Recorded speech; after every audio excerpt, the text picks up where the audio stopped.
Hey everyone, how's it going? This is Richard from Trailline, and in today's video, we'll be talking about one of the key ways to analyze the market health, and that is distribution days. So here's what we'll cover in today's video. First of all, what is a distribution day? Then we'll talk about why the closing range on those days matter, how to count distribution days, and we'll also talk about why distribution days are only part of the equation when it comes to analyzing the general market, and we'll finish it off with some key points. So first of all, what is a distribution day? It's essentially a drop of greater than 0.2% on heavier volume than the prior day on one of the main indexes, the S&P 500 or the NASDAQ composite. And basically these days represent significant selling from institutions. And you also want to take every distribution day in context. And what I mean by this is consider how stretched we are from a prior consolidation, a prior correction. If we're already basically 2-3 months into an uptrend, we might be getting a little bit long in the tooth there. And these distribution days, especially if they start clustering like back in here, become a lot more relevant. So you always want to pay special attention to clusters. For instance, within the uptrend recently, you had some spread out here, but then you had looks like 5 within a span of 8-10 days here. And this is what you want to really key in on and be aware of when you're looking at the indexes. And recently we've had another cluster here as we enter a correction. And we did have a potential day one rally at this moment on this Tuesday. That's why I'm recording this, but we're still below a declining 21 EMA and the direction is kind of still in flux. So we'll see what happens here. But when it comes to distribution days, we also want to consider the closing ranges when we're looking at those bars. And closing ranges reveal the accumulation versus distribution aspect of it. And it's kind of the art in chart reading.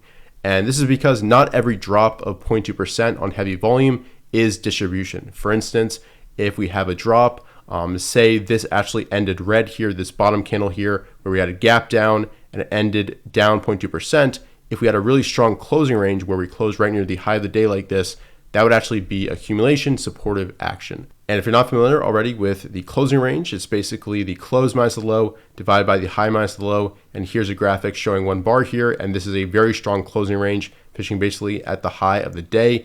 But if you had a day where it's showing distribution on heavy volume and we're closing right at the low, that's just really that sellers are in control. So that's really why closing ranges matter.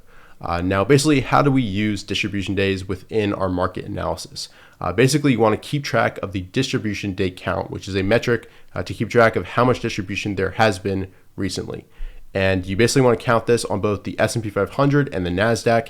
And distribution days are basically knocked off this count when the index rises 5% or more from a distribution day or after 25 trading days. And you can find this count either in the top 10 report from Trailline or also in the IBD Market Pulse.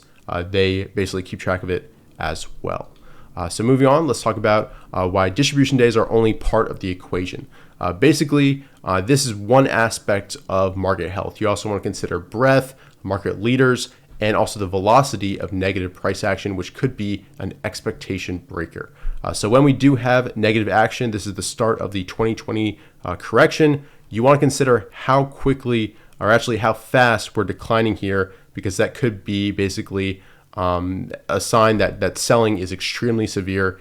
And you can see distribution days starting to cluster and very high volume, increasing volume basically for 4 straight days. So this is something you want to be very careful of. If we're at all-time highs and suddenly just within 3 days or so, we're back at the 50-day, that is not strong market action. That's a sign of distribution. You also want to consider the action of the market leaders on large negative down days. So even if the indexes are showing weakness, sometimes we see some decoupling from market leaders of those overall indexes. So when you see that actually indicates that there's some subtle accumulation going on, especially with the market leaders. And the leaders are usually actually kind of leading the way, hence the term leader. And basically, if the leaders are acting well and showing accumulation, that means that the indexes might resume the uptrend or basically start another move upwards very soon. And also, I want to re-stress that you always want to take everything in context. How long has the current market been in force? For instance, this was during the strong end to 2019, and then we had some distribution days, a little bit of a pullback here, a rally on kind of lower than average volume.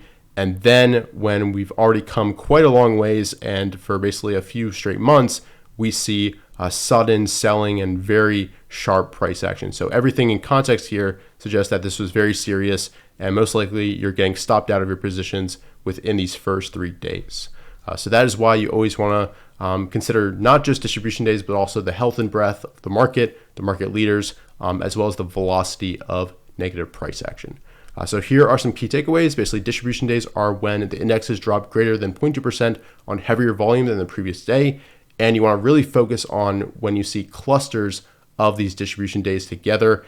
And distribution days represent only part of the overall picture. Remember, consider how far we are in the move and the action of the leaders on those days. So that's pretty much it for distribution days. Let me know any questions you have down below in the comment section. I hope you guys enjoyed this video. Leave a like down below if you did, and subscribe if you're new to the Traderline channel. And I'll see you guys in future videos. Thanks.